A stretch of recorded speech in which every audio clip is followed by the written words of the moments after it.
Okay, so today we're going to cut a filter open to inspect it. Give you a pretty good idea of like what's going on in your engine by seeing what sort of particulates or particles you have in your filter. Now they make this nice device that like it's basically just a big pipe cutter that you can run around that and take it off. It's wonderful. I don't do this enough to justify spending $50 on that. So there are several ways you could do this feasibly. You could hacksaw it. You could use one of these little spinny boys or a full-size death wheel. But I don't do that because all of those are going to introduce particles. So I find that the absolute most annoying and longest way to do this, which is of course how I want to do it, is to use something like this chisel. Now notice I don't have this in the vise, I just have the vise supporting it. Otherwise it kind of wants to just beat through. And yes, I am going to make you watch all of this because I'm lazy. So basically you're just skinning the ring. Okay, so my camera said you're not watching all of that. So I'm gonna go ahead and cut it open and then come back to you. Okay, so first let me start by saying, if yours looks substantially more mangled than this, it's perfectly okay. What you want to get at is the filter media and it's still fine. So knock this piece off. This piece is still kind of jammed in there. So I just took the vise and squeezed right here to pop this out.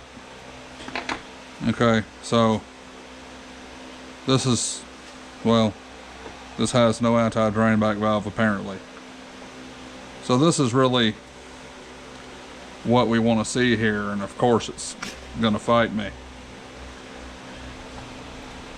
Alright, so obviously you're gonna have oil and sludge. Don't pour all of this oil out. Oh, I guess it does have an anti-drain back valve. It's just in the bottom on this. That's kind of weird. Alright, so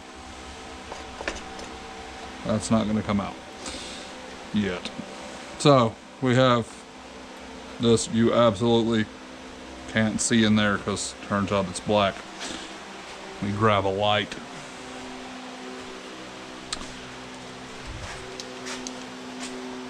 Okay, so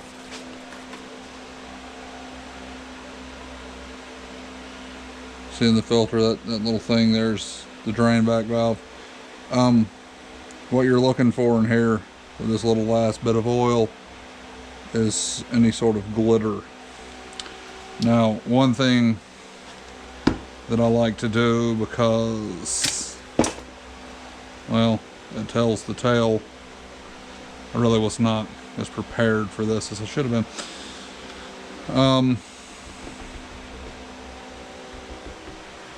Yeah. So I'm just going to set this on a paper towel for the moment. I like to get another paper towel that's clean,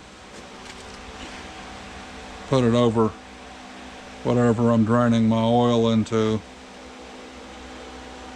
and just pour this last little bit of oil over that paper towel. And then get some brake parts cleaner that I don't have any of. I'm actually just going to use this disinfectant here. I'm just trying to maybe use something that's, you know, not water. Anyway, so you let your oil drain out here, and mind you, I just poured water in that, so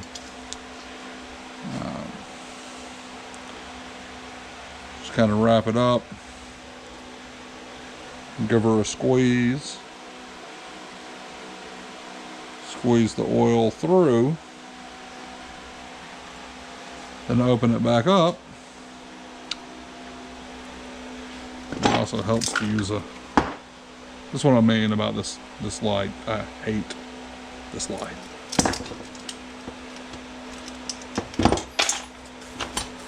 See, I got the stuff off of it and it picked something else up.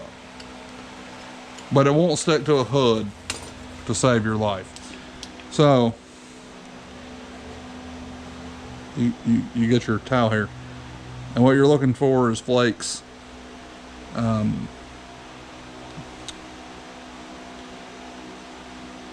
That's kind of a concerning flake. You're looking for little flakes, little sparklies. I'm gonna assume that one little piece of obviously aluminum is just other contaminations, because there's only one. And basically you're just looking for sparklies. Because yes, your drain plug has, you know, magnetic tip on most vehicles. And like definitely on this LS. But the fluids or the metals that you're concerned with aren't ferrous. You're concerned with rod bearings, main bearings, stuff like that. So I'm just going to take a little bit of this deep creep here and kind of just rinse this filter down a little to get the large particles out of it. Because what we actually want to see, find a pair of scissors, that would be great. Or something like scissors, which I do have somewhere, but you know how that goes. So basically, what you're looking for is going to be betwixt these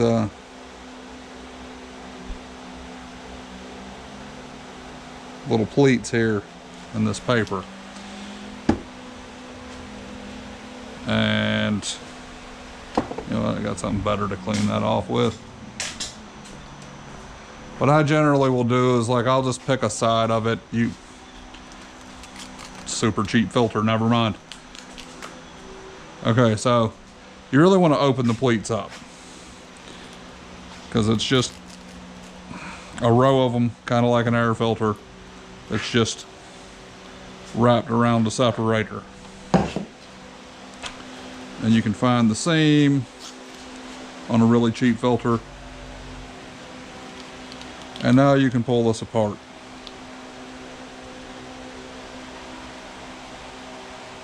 And then you can really look. And I mean, there's some chunks of stuff in here that like shouldn't be here, like engine paint. And then here's your inside. This is gonna be your filtered side. The filtered side's looking good. Once again, I'll get some light on this. This is kind of a spur of the moment thing. So yeah, this is your oil incoming side.